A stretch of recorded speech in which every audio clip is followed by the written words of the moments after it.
satu doa hamba-Mu, supaya firman-Mu boleh terukir kuat dalam nurani setiap anak-anak-Mu. Kami boleh semakin mencintai kebenaran firman-Mu, kami boleh semakin kagum akan kebenaran firman-Mu. Tolong hamba-Mu untuk bisa menyampaikan dengan bahasa yang dapat dimengerti dan mudah untuk dimengerti. Biar semua yang glory, semua kemuliaan kami serahkan kepada Engkau saja. Buang perkataan yang tidak perlu, yang tidak berasal dari Tuhan. Biar kata-kata yang menguatkan, membangun iman kami semua, yang dilepaskan di tengah-tengah kami. Hanya di dalam nama Tuhan Yesus sama-sama kita katakan, amin. Puji Tuhan, silakan duduk. Oke. Apa kabar saudara? Kalau saudara senang dengan judul khotbah, saya beri judul Kingdom Guidance. Kingdom Guidance. Sebagai orang percaya, kita punya tugas semua ya untuk menghadirkan kerajaan Allah di muka bumi ini. Sebab kita adalah duta-duta kerajaannya. Kita adalah pelaksana kehendaknya. Dan itu sebabnya Tuhan telah memberikan kepada kita sebuah guidance. Nah, guidance-nya itu apa? Guidance kita jelas adalah Alkitab. Alkitab adalah firman Tuhan, ya, firman Allah yang tertulis. Alkitab itu berguna untuk apa? Untuk menuntun hidup kita, dengar baik ini, ke dalam rencana Allah. Kalau saudara tidak mau hidup dalam rencana Allah, saudara tidak membutuhkan apa yang namanya firman Allah. Tapi kalau saudara mau hidup dalam rencana Allah, definitely saudara perlu guidance yang satu ini. Definitely saudara perlu apa yang namanya firman Allah. Oke, nah firman itu bukan berasal dari bahasa Jawa, itu Mas Firman, bukan. Firman itu berasal dari bahasa Persia. Firman itu bukan cuma perkataan, tapi firman itu punya pengertian titah kerajaan. Firman itu punya pengertian sabda sang raja. Saudara, saya mau awali dengan sebuah premis dasar dulu untuk membangun keyakinan saudara bahwa Alkitab yang saudara pegang adalah ya dan amin dan benar adanya. Saya harus bangun dengan premis begini dulu. Saudara harus tahu bahwa Alkitab itu ditulis oleh kurang lebih 40 penulis yang berbeda dalam kurun waktu 1500 tahun. Tetapi dalam Alkitab saudara bisa menemukan sebuah benang merah mulai dari awal penciptaan sampai akhir dunia, dari diciptakan manusia, kejatuhan sampai rancangan penyelamatan, semua membentuk sebuah benang merah yang rapi. Kalau itu ditulis hanya satu orang, kita tidak aneh, kita bisa anggap ini hayalan satu orang. Masalahnya ini ditulis oleh 40 orang yang berbeda-beda. Kalau saya dengan para penatua, saya Pak Budi, Pak Suranta dan Bang Ruli, dikasih kertas kosong, kita duduk di tempat ini masing-masing menulis, saya jamin, tulisannya pasti kagak nyambung. Sekalipun kita saling kenal, kita duduk di tempat yang sama, kita duduk dan menulis di saat yang sama, tetap tulisannya nggak bakal nyambung. Nah, ini ditulis oleh 40 penulis, di antaranya banyak yang tidak saling kenal karena zamannya berbeda-beda. Kok bisa nyambung? Tidak mungkin kalau ini bukan inspirasi Roh Kudus. Tidak mungkin kalau ini bukan dinafaskan oleh Allah sendiri. Alkitab adalah the most best selling books yang diterjemahkan ke paling banyak bahasa. Tetapi ironinya Alkitab juga buku yang paling banyak diserang, ditentang, dan dicoba untuk dimusnahkan. Tapi tidak pernah bisa. Nah, kalau saya tanya sama saudara, siapa yang percaya Alkitab adalah firman Allah? Saudara pasti percaya. Pertanyaan kedua, siapakah yang mencintai firman Allah? Nah, pertanyaan yang ketiga, apakah saudara membaca Alkitab tiap hari? Nah, ini yang repot. Semua percaya Alkitab firman Allah, semua percaya mencintai firman Allah, tapi giliran suruh baca, semuanya mundur pelan-pelan. Tetapi lewat pagi hari ini, doa saya, saudara semakin kagum dan semakin mencintai apa yang namanya firman Tuhan. Inspirasi yang Tuhan berikan kepada para penulis itu bukan inspirasi biasa seperti seorang musisi yang lagi diam-diam tiba-tiba dapat lagu lalu gubah lagu. Ini bukan inspirasi biasa seperti seorang penulis novel yang tiba-tiba dapat inspirasi untuk menuliskan novel. Ini inspirasi Allah untuk menuntun hidup seseorang dalam rencana Tuhan. Oke, nah saya ingin mengajak saudara, saya tahu bahan ini berat, saya tahu, tetapi saya berdoa supaya saya bisa mengkomunikasikan dengan bahasa yang mudah dimengerti dan saudara fokus saja. Kita akan buka beberapa ayat sebab saya akan memberitahu atau saya akan membuktikan ya supaya saudara semakin kagum dengan Alkitab ini bahwa Alkitab yang saudara pegang itu tidak palsu sama sekali dan dapat dipertanggungjawabkan. Secara ilmiah pun kita dapat mempertanggungjawabkan bahwa Alkitab yang saudara pegang ya dan amin benar adanya. Kita mulai. 2 Timotius 3 ayat 14 sampai 17. Kalau saudara membawa Alkitab, saudara buka Alkitab saudara sekalipun di depan ada. Kalau saudara menggunakan Alkitab elektronik, pesan saya adalah saudara di flight mode dulu supaya jangan terganggu dengan WhatsApp, Instagram dan macam-macam notifikasi lainnya. Oke. 2 Timotius 3 ayat 14, tetapi hendaklah engkau berpegang pada kebenaran yang telah engkau terima dan engkau yakini. Ini adalah surat Paulus kepada Timotius. Ini adalah salah satu surat Rasul Paulus, bukan salah satu, ini memang surat Rasul Paulus yang paling terakhir sebelum dia wafat. Ya. Paulus berpesan kepada Timotius. Timotius adalah pemimpin gereja termuda. Usianya diperkirakan hanya 30-an ketika ia memegang jemaat di kota Korintus. Ya. Tetapi hendaklah engkau tetap berpegang pada kebenaran yang engkau terima dan engkau yakini. Rupanya sudah ada kebenaran yang diajarkan kepada Timotius. Dan Paulus katakan dengan selalu mengingat orang yang telah mengajarkan kepadamu. Nah, kita mulai tergelitik di ayat ke-15. Perhatikan ini. Ya. Oke, ingatlah juga bahwa dari kecil engkau sudah mengenal kitab suci yang dapat memberi hikmat kepadamu dan menuntun engkau kepada keselamatan oleh iman kepada Kristus Yesus. Sebab segala tulisan yang diilhamkan Allah memang bermanfaat untuk mengajar, untuk menyatakan kesalahan, untuk memperbaiki kelakuan, dan untuk mendidik orang dalam kebenaran. Dengan demikian, tiap-tiap manusia, kepunyaan Allah, diperlengkapi untuk setiap ini, perbuatan baik. Sebelum saya bahas ayat 15, saya mau beritahu dulu buat saudara. Kenapa saudara memerlukan guidance dari kitab suci? Sebab begini, tiap-tiap manusia kepunyaan Allah diperlengkapi untuk setiap perbuatan baik. Perbuatan baik di sini bukan nolongin orang susah, bukan. Perbuatan baik di sini diterjemahkan dari bahasa Yunani yang namanya ergon. Saya pernah katakan ini. Ergon. Efesus 2 ayat yang ke-10 nanti saudara buka di rumah saja. Bahwa saudara diciptakan, kita mahakarya Tuhan. God masterpiece yang dipersiapkan untuk melakukan pekerjaan baik. Kata yang digunakan itu juga adalah ergon. Injil yang paling banyak menuliskan konsep tentang ergon adalah Injil Yohanes. Semua kata pekerjaan dalam Injil Yohanes itu adalah ergon. Ketika Tuhan bilang makananku adalah melakukan kehendak Bapa dan menyelesaikan pekerjaan-pekerjaannya. Kata yang digunakan ergon. Makanya selalu saya katakan begini. Saudara bisa kehilangan job saudara. Tapi saudara tidak bisa kehilangan work saudara. Work itu ergon. Memang dalam Indonesia semua hanya pekerjaan. You can lose your job, but you can lose your work. Sebab dalam diri setiap saudara sudah diinstal Tuhan sebuah ergon yang saudara harus selesaikan. Dan kalau saudara mau tahu apa ergon itu, kita tidak punya pilihan lain selain kita harus bergumul kuat dengan firman Tuhan. Sebab ini memang guidance-nya kita. Nah, kita balik dulu ke ayat 15 sebab ini poinnya. Ingatlah juga bahwa dari kecil engkau sudah mengenal kitab suci. Pertanyaan saya, kitab suci yang mana?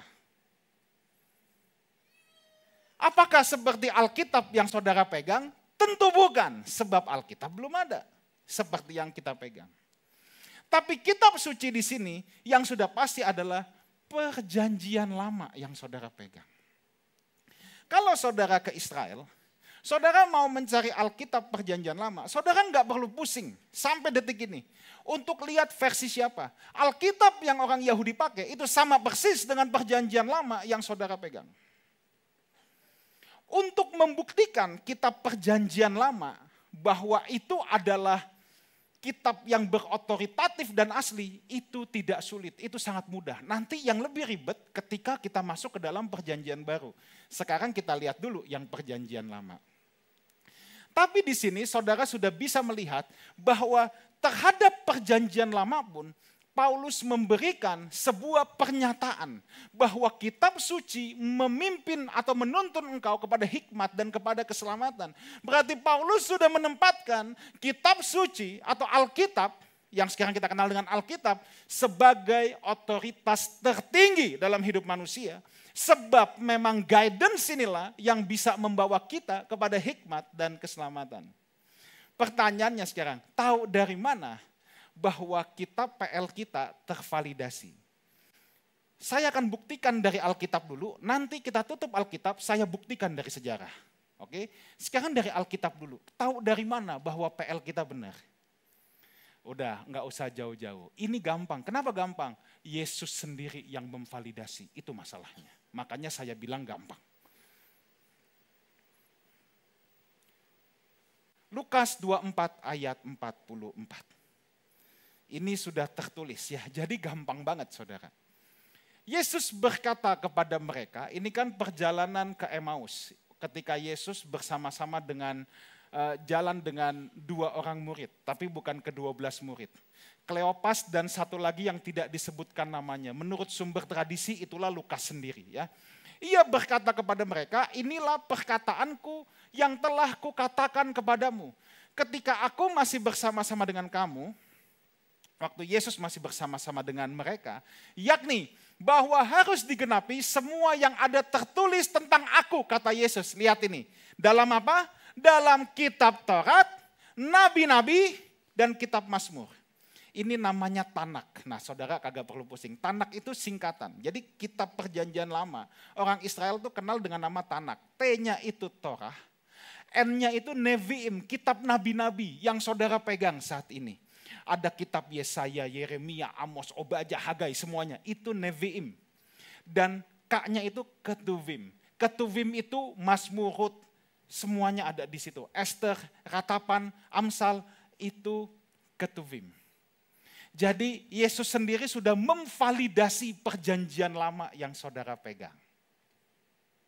Ya kalau Yesus saudara ragukan, saudara mau percaya sama siapa lagi? Yesus sendiri sudah memvalidasi. Lebih jauh lagi. Matius 5 ayat 17 sampai 18. Tuhan bilang, janganlah kamu menyangka atau jangan kamu berpikir bahwa aku datang untuk meniadakan hukum Taurat dan kitab para nabi. Tuhan Yesus mengatakan jangan kamu menyangka, ini untuk antisipasi kesalahpahaman pendengarnya pada saat itu. Karena Yesus mengajar dengan sangat berbeda. Yesus memang mengajar dengan sangat berbeda, tapi apanya yang beda? Kita baca dulu ya. Aku datang bukan untuk meniadakan hukum Taurat atau para nabi. Aku datang bukan untuk meniadakannya, melainkan untuk menggenapinya. Yang Yesus ributin dengan ahli Taurat dan orang Farisi pada saat itu bukan isinya, bukan aplikasi pelaksanaannya. Makanya urusan cuci tangan, penyembuhan pada hari Sabat. Terhadap isinya, Yesus tidak pernah melakukan apa yang namanya dekonstruksi, mau diganti-ganti isinya. Enggak. Yang Yesus persoalkan adalah aplikasi pelaksanaan terhadap Taurat itu sendiri. Itu yang Yesus persoalkan. Nah, karena aku berkata kepadamu, sesungguhnya selama belum lenyap langit dan bumi ini, satu iota atau satu titik pun tidak akan ditiadakan dari hukum Taurat. Saudara bisa lihat, kalau tadi kita lihat Paulus memvalidasi dan memberikan otoritas yang begitu tinggi, tempat yang begitu mulia sama kitab suci. Sekarang Yesus sendiri memberikan tempat yang begitu mulia kepada kitab suci. Bahkan dia bilang, aku datang bukan untuk meniadakan, melainkan untuk menggenapi. Selama belum lenyap langit dan bumi ini, tidak akan, satu iota pun tidak akan ditiadakan. Saudara tahu menggenapi? Perjanjian lama itu kan bayang-bayang perjanjian baru. Ini gampangnya begini. Ya, kalau ada sekarang kan yang paling terkenal K-pop ya. Ponakan saya itu suka posting new jeans. Saya nggak tahu itu apa. Saya sampai tanya, ini siapa yang bikin celana jin? Loh iya benar ini, saya tanya kok temenmu bikin merek celana jin baru, new jeans. Oh rupanya itu artis Korea. Ya, maklum kita nggak tahu gitu-gituan. Tapi gini, bayangkan gini. Kalau ada seorang artis terkenal, siapalah itu mau Coldplay, mau Blackpink atau mau apapun. Mau datang ke Indonesia misalnya, mau konser di Jakarta, apa yang terjadi? Udah pasti posternya ada di mana-mana, ya kan? Orang akan fokus pada posternya. Tapi ketika sosoknya benar-benar datang, ada yang fokus lagi sama posternya? Tidak ada. Semua langsung akan fokus pada pribadinya. Itulah PL. Ketika Yesus datang, udah fokusnya ya ke Yesus. Ya. Nah, tadi saya udah katakan ini ya, Yesus yang nyata sudah datang, fokus kita kepada yang nyata, bukan kiasannya lagi. Ini maksud pernyataan Tuhan Yesus, meniadakan tetapi menggenapi. Ya. Yang kedua, Tuhan Yesus sendiri memvalidasi dan mengakui bahwa keseluruhan Alkitab dinafaskan dan diilhamkan oleh Roh Kudus dan sangat otoritatif. Nah, oke, ini kan Alkitab pastor. Gimana dari bukti sejarah? Naskah tertua Perjanjian Lama, ya, yang kalau di teologi itu disebutnya kodeks. Ya, saudara kagak perlu pusing lah dengan istilah kodeks. Kodeks itu adalah buku yang sudah tersusun rapi. Dulu yang tertua itu adalah Kodeks Aleppo, naskah Aleppo. Naskah Aleppo yang tertua itu usianya 10 Masehi. Ya.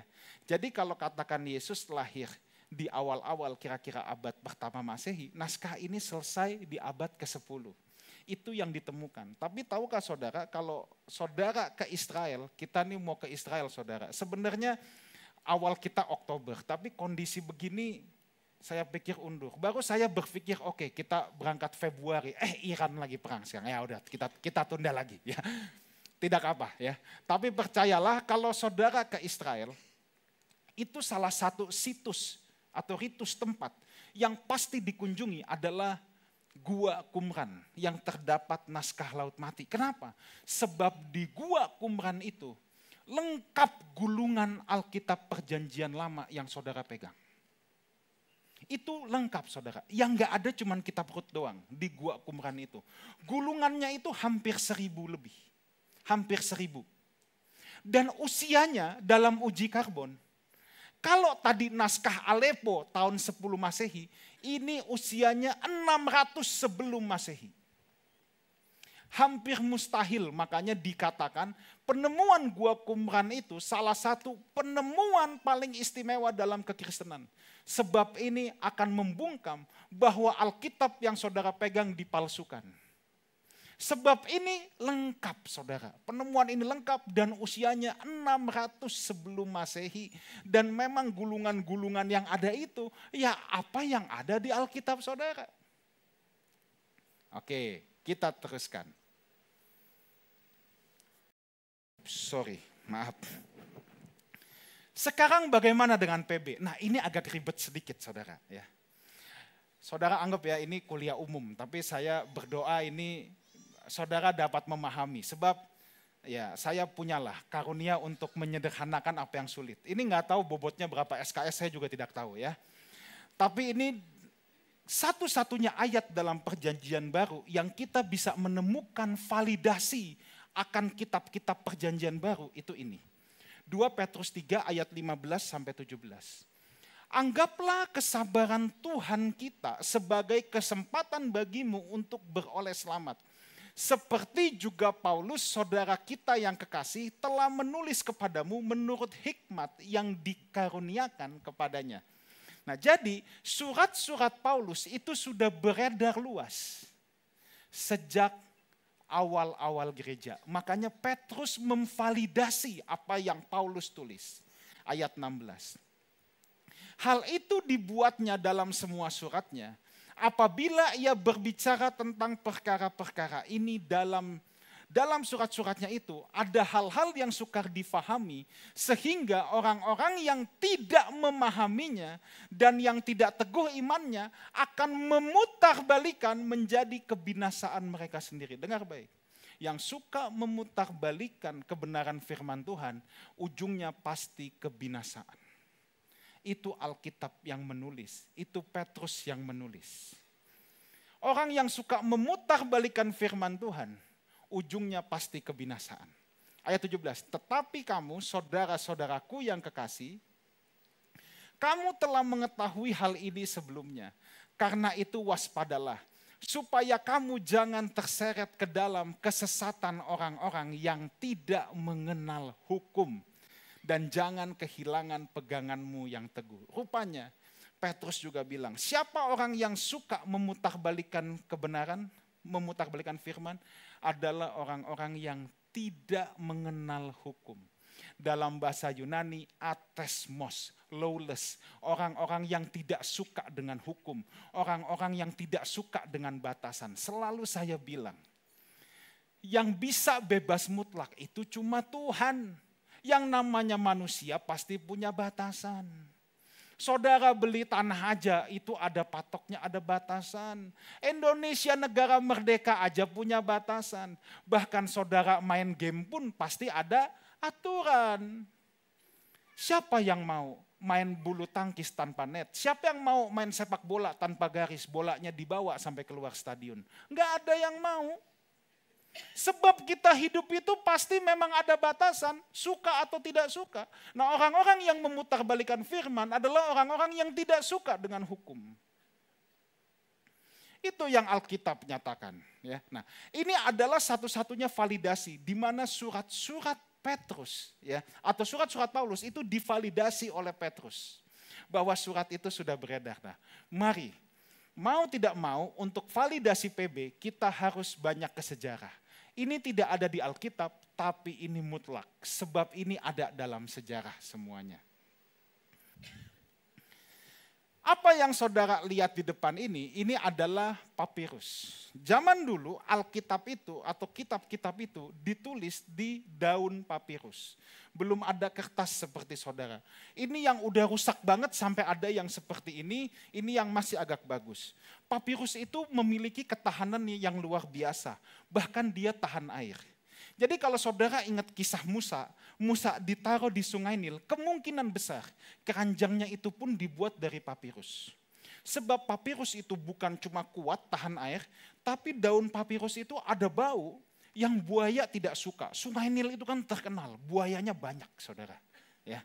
Nah jadi keranjang Musa pun ya kemungkinan besar dipercaya oleh ahli sejarah itu dibikinnya pakai daun papirus. Nah, Alkitab yang awal kan seperti ini, saudara. Ya.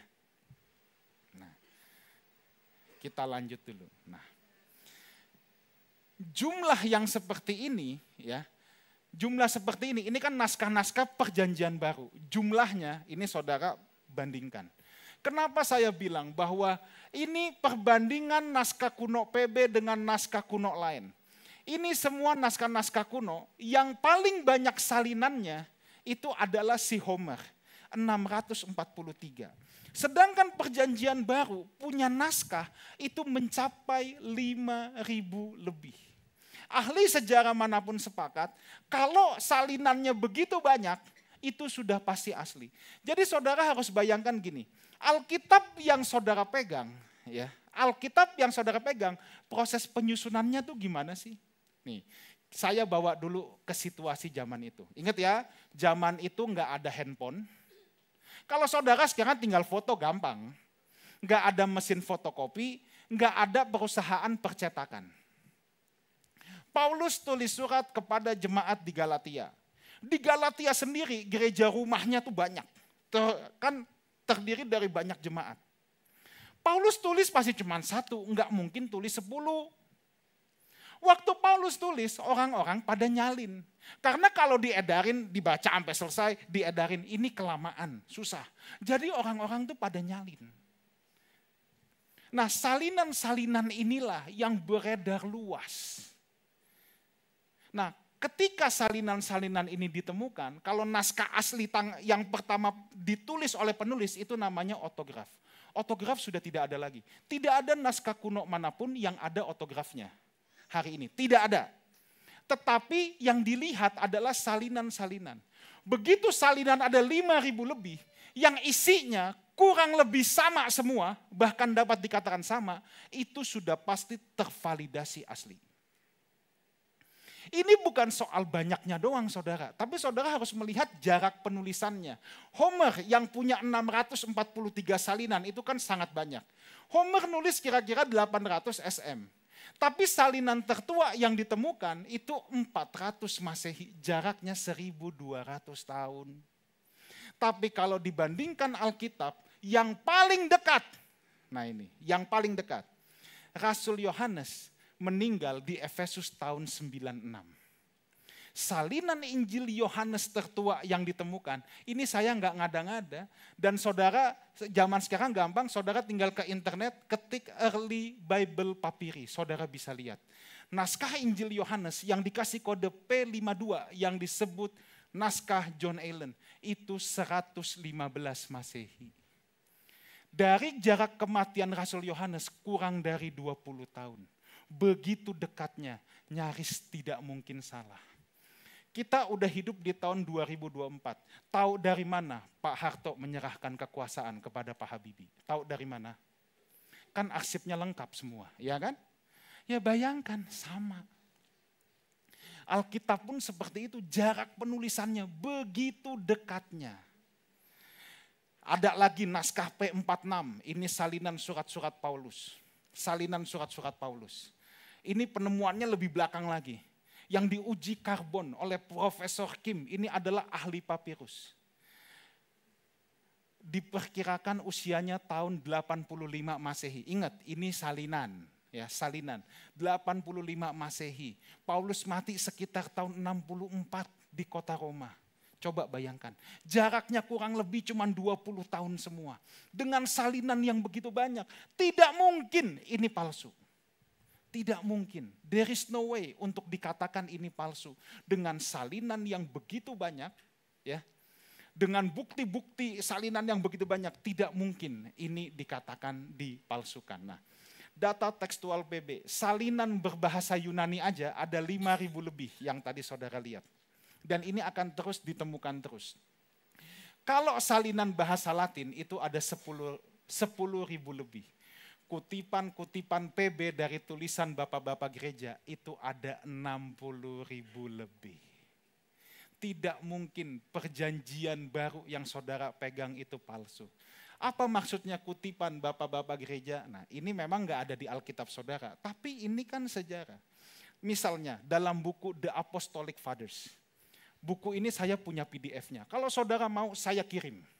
Buku ini dalam PDF-nya ada bahasa aslinya karena ada yang Latin, ada yang Yunani, kanannya ada bahasa Inggris. Dalam buku ini misalnya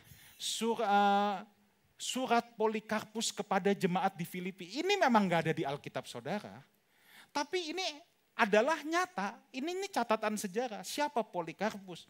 Polikarpus adalah muridnya Yohanes, murid Rasul Yohanes, murid langsung. Dalam surat Polikarpus kepada jemaat di Filipi, Polikarpus sudah mengutip kitab Injil, surat-surat Paulus, kitab Wahyu dikutip semua sama Polikarpus. Bagaimana orang bisa berkata Alkitab dipalsukan dan Alkitab sudah tidak akurat lagi? Tidak mungkin, there is no way. Kita punya terlalu banyak catatan sejarah. Ini bukan Polikarpus doang, belum ada Ignatius, itu murid Rasul Yohanes juga, belum ada Papias, terlalu banyak. The Apostolic Fathers, artinya apa Apostolic Fathers? Orang-orang yang punya hubungan langsung dengan Rasul, yang menjadi saksi mata, saksi kebangkitan. Kita punya terlalu banyak data-data seperti ini, saudara. Ya. Nah, ketidakbersalahan Alkitab, ya, bahasa teologinya ineransi Alkitab, ketidakbersalahan Alkitab. Nah, ini. Dalam hal apa? Yang pertama, otograf, tulisan pertama. Kita mempercayai ini, Kita mempercayai ini. Sebab apa? Alkitab adalah firman Allah yang diinspirasi oleh Tuhan. Tapi sayangnya otografnya kan sudah tidak ada. Ya. Tapi yang kedua, dalam hal apa? Dalam hal makna teologis. Nah, saya mau jelaskan sedikit. Saya agak panjang dikit saudara ya. Supaya tuntas ini ya. Supaya nggak berjilid-jilid. Gini. Ketidakbersalahan Alkitab dalam otograf dan makna teologis. Tadi kita baca di kitab Timotius. Paulus bilang apa? Ingatlah kepada kebenaran yang kamu pegang sejak kecil. Saudara jangan pernah anggap remeh dengan pelajaran anak-anak sekolah minggu yang kedengarannya simpel. Contoh, Yesus bikin mujizat. Kasih makan 5.000 orang dengan dua ikan. 5 roti 2 ikan. Ya. Saudara jangan anggap remeh. Memang kemudian muncul di abad 18, abad 19, muncul yang saya bilang ini teolog-teolog genit. Kenapa teolog-teolog genit? Karena cuman mau tampil beda, cuman mau kelihatannya pinter, tapi makin ngomong, percayalah, makin kelihatan bodohnya. Liberal ini mulai meragukan kebangkitan Yesus. Katanya itu cuman simbol. Lah, kan saya udah bilang ketika khotbah Paskah, kalau saudara cuman mau membuktikan kebangkitan Yesus, tutup Alkitabmu dari catatan sejarah Flavius Josephus, lahir tahun 37 Masehi, meninggal tahun 100 Masehi, bukan orang Kristen, sejarawan Yahudi. Flavius Josephus sudah menulis Kristus atau Yesus menampakkan diri kepada murid-muridnya setelah disalibkan. Menampakkan diri di hari ketiga. Itu mah tutup Alkitabmu, sejarah aja nulis. Lalu kaum liberal ini juga biasanya tidak percaya sama yang namanya mujizat. Jadi kalau 5 roti 2 ikan, ya, mereka akan mengartikan tuh begini. Ini nih contoh aja. Inilah yang saya sebut sebagai upaya dekonstruksi terhadap Alkitab. Ingat ya, Yesus tidak melakukan dekonstruksi. Jadi dia bilang gini, kebiasaan orang Yahudi pada saat itu, kalau pergi bawa makanan masing-masing. Loh iya benar, karena mereka tidak percaya sama yang namanya mujizat. Orang zaman dulu kalau pergi bawa makanan masing-masing. Jadi itu bukan Yesus menggandakan roti. Itu tidak masuk di akal. Nah, maka kan saya bilang, ya, tulisan bapak-bapak gereja yang mengutip kisah-kisah di Alkitab, itu sudah ada sejak abad pertama. Makanya pikniknya yang jauh bro. Itu sudah tertulis semua. Kalau saudara baca sejarah, itu jelas. Memang karena kita ini kan ada di rumpun gereja barat ya, singkatnya gitu. Banyak orang belajar teologi langsung teologi abad 16. Enggak, kita harus balik lagi, lihat abad 1, abad 2. Itu semuanya komplit catatan sejarahnya. Itu sudah dikutip, mau soal mujizat, soal kisah Yesus, semuanya itu komplit, plit. Nah, sekarang saya jelaskan dikit. Dalam hal apa Alkitab tidak bersalah? Kan ada orang yang bilang, Alkitab firman Allah kok direvisi. Yang direvisi terjemahannya. Teks aslinya itu nggak ada revisi, terjemahan. Contoh, kan kita ada lagu, selidiki, nyatakan segala perkara. Kalau sekarang orang bilang perkara itu apa? Kasus. Masa Tuhan menyelidiki kasus? Yang menyelidiki kasus itu Pasuranta. Loh iya, itu tugasnya lawyer. Terjemahan yang direvisi. Nah, saya jelaskan singkat. Saudara kagak perlu pusing ini, tapi saya jelaskan singkat. Saya ini bicara apa adanya tentang Alkitab. Ini yang ada di hadapan saudara ya. Ini saudara kagak perlu pusing. Alkitab bahasa Indonesia yang saudara pegang, itu sumbernya dari ini, Tischendorf. Kalau saudara lihat sumber utamanya itu Nestle Aland ambil dari Tischendorf. Kalau saudara buka Roma 8 ayat 1, bunyinya pasti cuman ini. Oleh karena itu sekarang tidak ada penghukuman bagi mereka yang berada di dalam Kristus. Tapi kalau saudara buka King James Version, sumbernya itu Textus Receptus. Ini sumber-sumber ini apa sih pastor bedanya? Itu loh salinan tadi. Orang kalau nyalin itu kan bisa nggak salah? Saya ngetik aja A-nya kebanyakan tuh 1. Enggak, ini tidak disengaja. Ini memang benar-benar kebanyakan. Loh, tapi saudara bayangin ketika orang nyalin, itu ya kita ngetik komputer aja bisa ada typo. Nggak ada percetakan, nggak ada apa, semua manual. Bisa nggak ada kesalahan dalam penyalinan? Bisa. Tapi yang nggak bisa salah adalah ini, makna teologis. Nah, kalau di Textus Receptus atau Bizantin, ini dokumen yang lebih tua, maka ada tambahan gini, kalau diterjemahkan, yang tidak berjalan menurut roh, tidak berjalan menurut daging, melainkan menurut roh.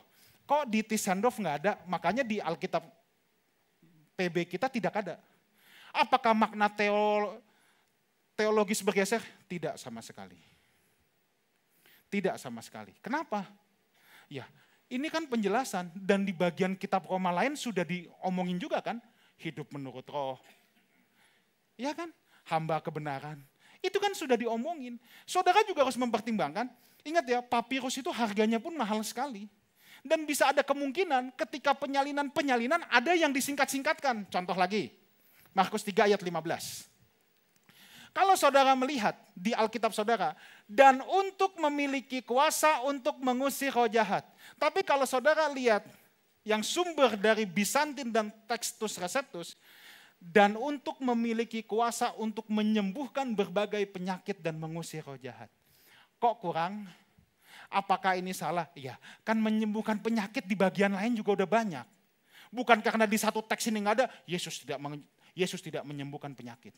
Paham nggak? Makna teologis itu tidak bisa salah. Yang disebut Alkitab tidak bisa bersalah adalah pada makna teologis.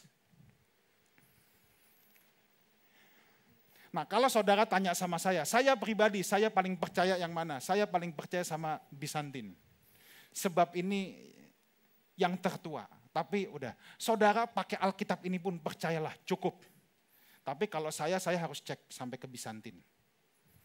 Oke, ya. Next. Nah, ini lebih susah lagi. Saudara tahu ayat ini kan? Tetapi tentang hari itu dan jamnya tidak ada seorang pun yang tahu. Malaikat-malaikat di surga tidak tahu. Nah, ini persoalannya. Dan anak pun tidak tahu. Itu di Alkitab saudara kan? Coba kalau sumbernya Bizantin. Nah, kata dan anak pun tidak tahu. Itu nggak ada loh. Gimana tuh coba? Apakah kemudian makna teologisnya geser? Ini kan ada orang yang bilang tuh makanya Yesus itu bukan Tuhan. Kedatangannya aja dia nggak tahu. Nah, enggak gitu. Ayat ini kan maksudnya ingat ya, dalam konteks perkawinan. Kedatangan Kristus kembali itu kan menantikan perjamuan anak domba. Di Israel dulu, proses menikah itu beda sama saudara di Jakarta sekarang. Dulu ada 2 tahapan. Yang pertama adalah pertunangan. Ketika pertunangan itu udah tanda tangan surat, udah tuker cincin. Makanya saudara baca Alkitab, Yusuf mau menceraikan Maria diam-diam. Kok bisa? Ya memang adat istiadat pada saat itu tuh begitu. Pengantin laki-laki akan samperin pengantin perempuan ditemani oleh ini kalau bahasa Alkitab, sahabat mempelai laki-laki. Itu susbenim. Nah, ketika mereka ketemu dengan mempelai wanita, dibayar maharnya. Makanya waktu Yesus mati di atas kayu salib, sudah selesai. Itu mahar saudara, hutang dosa, udah dibayar semua. Sama Yesus di atas kayu salib. Nah, setelah semua udah bayar mahal tanda tangan, maka pengantin pria akan pulang dulu. Nah, jadi jarak dari pertunangan ke perkawinan itu bisa 1-2 tahun lamanya. Pengantin pria akan pulang untuk apa? Untuk mempersiapkan rumah. Jadi kira-kira ya untuk mempersiapkan tempat tinggal untuk mempelai wanita. Kami sudah tanda tangan, kami sudah bayar maharnya, sekarang kami mau pergi dulu. Sebab di rumah Bapakku banyak tempat tinggal. Saudara tahu ayat itu kan? Nah itu konteksnya itu. Lalu biasanya keluarga mempelai wanita kan bilang gini, jangan cepet-cepet pergi, ayo kita makan minum dulu. Enggak, lebih baik aku pergi dulu. Aku menyediakan tempat untuk mempelai wanitaku. Lalu keluarga wanita akan bertanya, jadi kapan mau datang kembali untuk menjemput? Nah itu dia. Sus benimku tidak tahu. Aku juga nggak tahu. Bapakku yang tahu. Konteksnya itu. Jadi tidak menggeser makna teologis. Makna teologis tidak bisa salah. Nah ini next. Ya, ini saya nih jujur-jujuran. Ya. Kalau saudara melihat Alkitab bahasa Indonesia, saudara akan ketemu penterjemahan Matius 20:19 dan mereka akan menyerahkan dia kepada bangsa-bangsa kafir agar mereka mengejek, menyiksa, menyalibkan dan pada hari yang ketiga dia akan dibangkitkan. Makanya ada orang yang bilang tuh kan, Yesus bukan Tuhan, nggak bisa bangkit sendiri. Tapi kalau saudara lihat Bizantin atau saudara ngelihat King James Version, itu teksnya bukan dibangkitkan. Tapi kalau saudara lihat King James Version, he shall rise again. Dia akan bangkit aja. Nah, apakah ini menggeser makna teologis? Tidak. Bagaimanapun Yesus bangkit. Yang membangkitkan memang kuasa Bapa. Jadi tidak ada kebersalahan Alkitab. Oke. Ini kan baru contoh-contoh. Nah, saya mau undang Pak Handoyo. Pak, ini karena waktu terbatas, jelasin satu aja Pak. Karena ini sedikit bahasa roh, daripada saya salah mendingan Pak Handoyo yang menjelaskan ya. Ini nih supaya saudara kagum dengan Alkitab saudara. Supaya saudara kagum dengan Alkitab saudara. Pak, satu aja Pak, cukup Pak. Thank you Pak. Ini adalah huruf cuan. Cuan adalah perahu. Dipisahkan bisa, bacanya cow. Sebagai wadah. Wadah dari 8, kalau ini tulisan ini sebenarnya adalah tulisan kou. Kou adalah mulut. Tapi diterjemahkan oleh people. Karena kita ini punya masing-masing satu mulut. Jadi kalau cuan itu artinya boat. Di mana di dalam Alkitab bahasa Mandarin ditulis sebagai Bahtera Nuh. Oke, satu lagi Pak. Nah ini Pak, ayo Pak. Nah ini adalah tulisan, saya nyontek dulu. Cin. Kalau cinse katanya itu makanan terlarang. Kalau Bapak Ibu punya bahasa Mandarin Alkitabnya, maka di dalam kitab Kejadian adalah pohon yang terlarang, buah-buahan yang terlarang. Cin adalah forbidden. Ini adalah 2 hutan. 2 trees. Sebenarnya ini mewakili lin, marganya saya. Kalau satu aja disebutnya mu, kayu. Atau di dalam bahasa Alkitabnya pohon. Di dalam Taman Allah ini ada 2 pohon yang merupakan pohon larangan.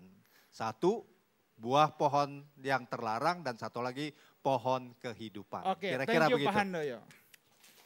Saudara, kenapa saya mau tunjukkan ini? Bayangkan ya, tulisan Chinese itu kan sebenarnya dari gambar-gambar. Ini nggak ada hubungan sama Alkitab, tapi kok bisa? Karena Alkitab itu memang universal. Ada sebuah kisah yang turun-menurun yang diceritakan. Makanya banyak tulisan Mandarin itu ada semua di kitab Kejadian. Ya, itu ada ahli aksara. Betapa hebatnya Alkitab yang saudara pegang. Oke, ini kita lewatin. Ini dari buku Apostolic Fathers juga. Surat Ignatius kepada Polikarpus. Siapa Ignatius? Ignatius juga muridnya Rasul Yohanes. Dia mati duluan. Dia mati pada tanggal 22 Desember tahun 107 Masehi. Kalau Rasul Yohanes tahun 96 Masehi di Efesus. Kalau Polikarpus baru meninggal tahun 157 Masehi. Ini surat Ignatius kepada Polikarpus. Ini ada di buku Apostolic Fathers. Intinya gini, jangan membiarkan siapapun, sekalipun yang terlihat meyakinkan, dapat dipercaya, tetapi mengajarkan doktrin yang aneh, yang ingin membingungkanmu. Kata Pastor Robson yang minggu lalu, ingat? Ada 3 doktrin primer dalam kekristenan yang jangan ditabrak. Allah Tritunggal, keilahian Yesus dan Alkitab. Anda tabrak ini silakan, kata Pastor Robson, bikin agama sendiri. Mau Kristen, mau Kristen, terserah namanya. Tapi dia pasti bukan Kristen. Ya saya bisa jelaskan lagi tentang Tritunggal, tapi kita nggak pulang-pulang nanti. Ya. Tapi intinya apa? Saya mau ngomong apa? Ya, hormati firman Allah. Orang yang menghormati firman Tuhan, hidupnya pasti menghormati Tuhan. Tidak pernah saya temukan orang yang tidak menghormati firman Tuhan, hidupnya bisa menghormati Tuhan. Itu tidak ada. Yang kedua yang saya ingin katakan, jangan percaya sama orang yang tidak mempercayai Alkitab. Siapapun dia, sekalipun gelarnya doktor, kabulator, motor kotor. Tapi kalau dia meragukan firman Tuhan, Anda jangan percaya. Logikanya apa? Sekarang begini, kalau misalnya ada seorang profesor, bilangnya profesor teologi, ini banyak yang kayak begini sekarang. Tapi Alkitab semua didekonstruksi, diragukan. Isinya diganti-ganti sesuai keinginan dia. Namanya itu didekonstruksi. Maka pertanyaan logisnya, biasa orang-orang yang kayak gini akan bilang Alkitab itu bisa salah. Tadi saya udah buktikan ya, Alkitab tidak bisa bersalah. Biasa akan dibilang Alkitab bisa salah. Kalau Alkitab bisa salah, sekalipun dia gelarnya profesor, dengar baik ini. Logika anak TK-nya tuh gini, oke, kamu bilang Alkitab bisa salah. Lalu saya tanya sekarang, dasar ajaranmu apa? Kalau dia bilang Alkitab juga, ya udah ajaranmu salah, sumbermu salah. Kalau dia bilang dasar ajaran saya bukan Alkitab, kenapa saya harus mempercayai pemikiranmu? Lebih baik saya mempercayai Alkitab yang sudah terbukti ribuan tahun, menyelamatkan jutaan orang, memberikan harapan kepada jutaan orang. Bukankah hidup saudara sendiri juga diubahkan oleh Alkitab? Kenapa saya harus mempercayai? Lalu kalau orang-orang yang meragukan Alkitab akan berkata Alkitab bukan otoritas tertinggi. Itu banyak sekali di kalangan ahli teologi liberal. Lalu kalau ditanya apa otoritas tertinggi? Yesus otoritas tertinggi. Kedengarannya rohani kan? Enggak rohani sama sekali. Tanya lagi, kamu tuh tahu Yesus dari mana? Makanya logika aja cacat, saudara ya. Logika aja itu cacat. Saya kasih ayat yang terakhir. Oh, statement dulu ini. Firman yang menjadi manusia adalah Yesus. Firman yang tertulis adalah Alkitab. Firman yang disampaikan adalah khotbah. Ingat ini. Yang ke-1 dan ke-2 tidak bisa bersalah. Yang ketiga ini yang bisa salah. Karena yang menyampaikan saya manusia yang berdosa. Tapi yang ke-1 dan yang ke-2 tidak bisa salah. Saya tutup dengan ini. Ulangan 29 ayat 29 kemudian kita selesai. Hal-hal yang tersembunyi ialah bagi Tuhan Allah kita. Tetapi hal-hal yang dinyatakan ialah bagi kita dan bagi anak-anak kita sampai selama-lamanya. Stop dulu sampai di sini. Memang Tuhan itu pasti ada misterinya. Kalau Tuhan itu saudara bisa pahami semua dengan otak kita yang kecil, Tuhan gak ada hebatnya. Sekalipun otakmu sebesar kota Jakarta, kalau Anda bisa memahami Tuhan 100%, Tuhan gak ada hebatnya. Memang Tuhan itu ada misteri. Hal-hal yang kita belum mengerti, itu cuma 2 kemungkinan. Memang itu rahasia Tuhan yang kita memang tidak bisa tahu atau memang kita yang belum paham. Jangan cepat-cepat kita meragukan Tuhan, saudara. Tetapi di atas semuanya itu, tujuannya apa? Supaya kita melakukan segala perkataan. Saya mau kembali lagi ke awal, ke ucapan Paulus kepada Timotius. Berpeganglah pada ajaran-ajaran yang saudara sudah kenal dari kecil. Kedengarannya sederhana, tapi percayalah, itu yang menuntun saudara. Dan kita cuma diminta, bukan untuk paham semua, tapi supaya kita bisa melakukan segala perkataan Tuhan. Kalau ada hal-hal yang belum kita mengerti, tidak apa-apa ya. Karena Tuhan itu, mujizat Tuhan, itu kan areanya metafisik. Selalu saya bilang gini, Aristoteles itu mengajarkan ada 3 filsafat atau cara berpikir yang paling dasar. Yang pertama fisik, saudara lihat bola, kok tahu bola itu bentuknya bulat? Karena ada fisiknya. Yang kedua, lebih tinggi dari fisik, namanya matesis. 1 tambah 1 tambah 1 sama dengan 3. Apakah kalau satunya ada 3 biji, pasti 3? Belum tentu. Kalau tanda tambah diganti tanda kali aja. 1 kali 1 kali 1 sama dengan 1. Tuh, satunya 3 biji aja bisa 1 bisa 3.